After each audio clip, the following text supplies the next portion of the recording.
Yo, what is happening, family? I hope that everybody is doing well out there. As you can see, I'm out in nature today, getting some vitamin D, some good exercise. And I'm just trying to stay healthy as a dad, as a daddy now. I'm trying to stay healthy. I'm still trying to look good, not get the daddy gut and whatnot. But before we get into today's subject, which is my thoughts around design portfolios, let me just have some fun and tell you guys what the skin routine is in case you are wondering, because the melanin is popping today, right? The melanin is glowing. I am not using any of Pharrell's products, but the routine, this is the routine. I use a Korean face wash.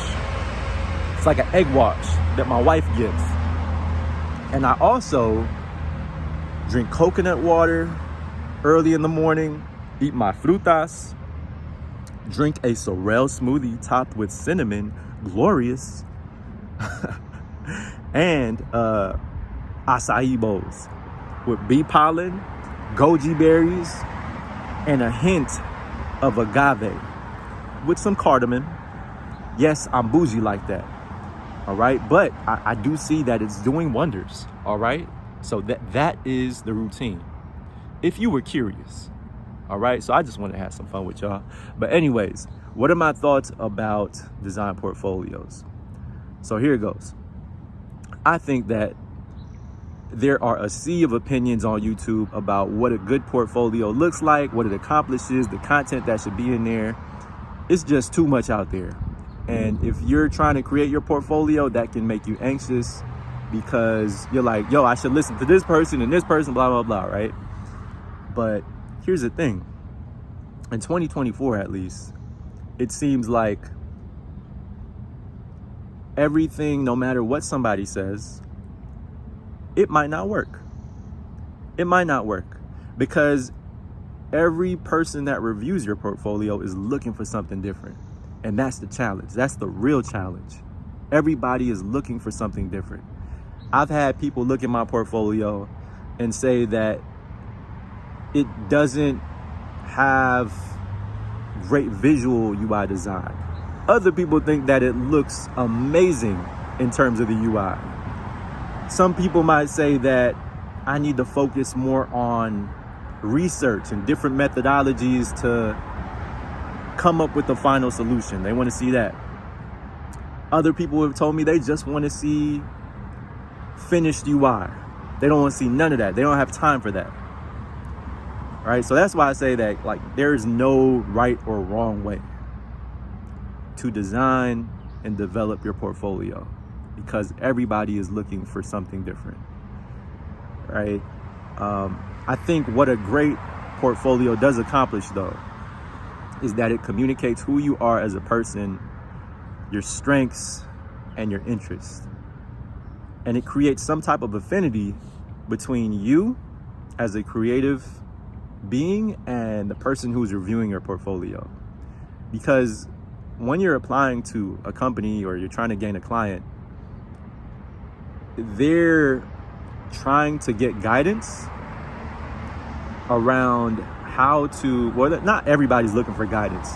Some of them look at your portfolio and they're like, yo, if we could design our app like that, if we could create that type of quality, that's what I'm looking for. Almost like, if they were scrolling on Instagram and they see somebody with a six-pack and abs, like if that's what they want and that's what you got, you have a better chance of getting a call back or getting an interview, right? Think about it like that.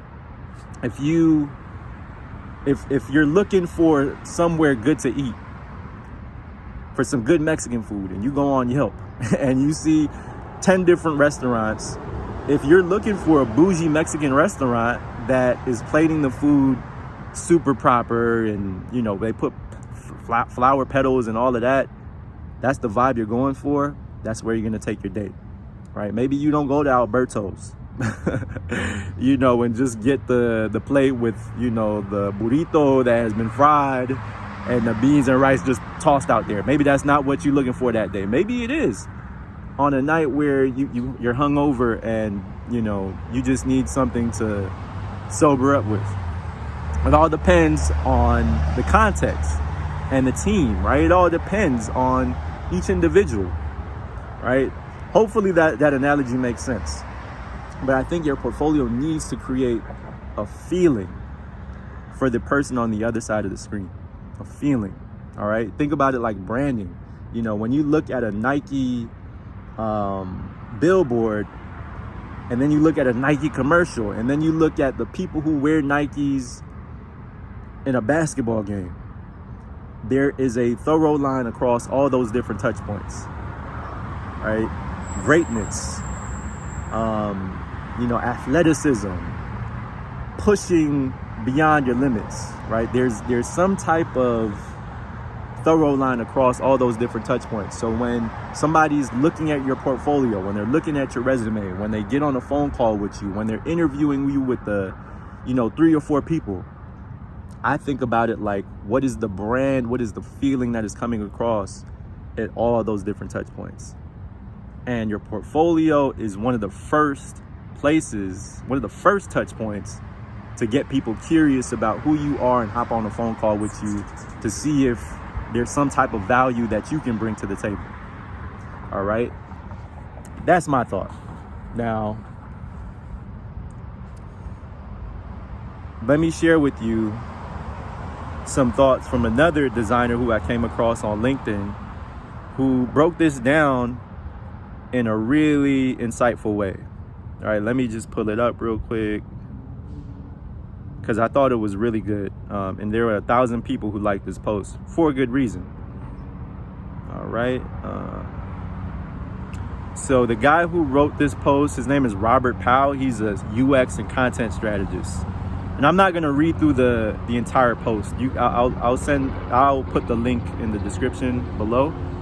But he says that 10 years ago, there were less portfolios out there and more white papers, where the approach that you took to breaking down a problem was very important, right? From how you developed a hypothesis, to validating that hypothesis, to developing your idea further before delivering a final solution, that was all key. So the narrative was super important.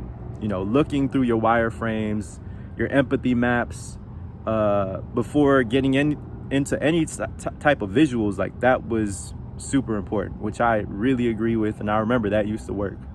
And then he says that 5 years ago, what mattered most was the product, and the user got reduced down to a generic consumer. So how you work with developers, how you maintain consistency across design systems, and how you design and interface in the most efficient way, that mattered most. Now today, there are a variety of different variables, because everybody's expectation changes from employer to employer, even from reviewer to reviewer in the same organization. Some might want screens of finished UI, like I said earlier. Some might want data from different metrics. Some might still want to see your process. Some might want a direct link to Figma files. Some might want to see design system details. Some might want to see live results of a finished product. Some might want a cappuccino and a blueberry muffin, which it seems like they want everything beyond just the work itself, right? And so he goes on to say, I don't know what employers you're approaching, what hiring managers you need to get past, what reviewers are looking for, what their definition of UX is, or even if it's UX or UI or product design. Who knows, right? But that's why he doesn't do portfolio reviews anymore, because you can't design without requirements. As a UX person, you can't design without user insight. And when it comes to portfolio design, that's all missing, right? Best practice has been reduced to a best guess. Whatever approach you take, it will almost certainly be wrong 90% of the time. And he can't help with that. The only advice he can offer until things change is to use your portfolio to reflect you as an introduction to whatever strengths, skills, and successes you bring to the table that make you unique.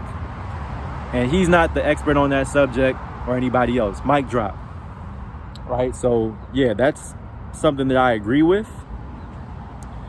So I think that a solid portfolio is able to show what your strengths are, create some type of affinity between you and the other individual reviewing it that makes them curious to hop on a phone call with you.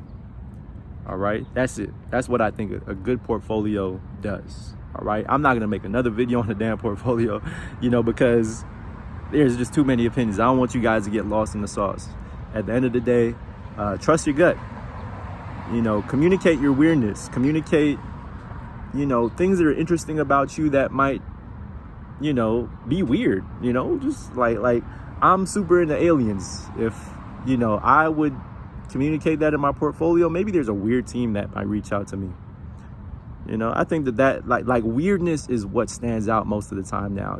People are wearing bell bottoms once again. They're wearing when I'm walking around different universities, like USC or UCLA, I see the kids looking like they're going to a Beyonce concert. They're wearing metallic pants.